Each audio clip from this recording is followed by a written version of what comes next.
Të gjithë shqiptarët janë vënë në lëvizje këto ditë për mbi luftën e tretë botërore. Unë po e them shkurt, të dashur shqiptar dhe troq, u kam thënë me kohë që lufta e tretë do bëhet e hidhur, edhe vërtet do bëhet me hidhur, se që kam thënë. Por po them shkurt dhe troq.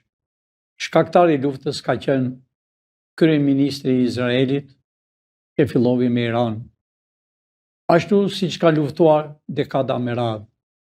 Janë vrarë fëmijë, janë vrarë të pafajshëm, se fëmija është i pafajshëm, gjithmonë qeverit, bëjmë politikë, si për të vjedhur apo për të bërë diçka për emrin e tyre. Të njëjtën ndodhi me Izrael, dashur shqiptar.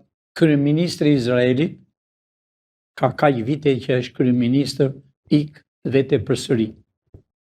Ai është shkaktari i luftës së tretë botërore, që do ngelet në histori. Hitleri e bëri luftën e dytë botërore ngeli në histori, kurse kryeministri i Izraelit, dashur shqiptar, do vinte në gjyq të nesme dhe më darkë ai hapi luftën përsëri me Palestinën, me aty ku donte ai, qëllimisht që të mos ishin në punë gjyqtarët. Ai është dënuar dhe nga Evropa, dashur shqiptar, po ashtu do dënohet edhe vetë nga të Izraelit.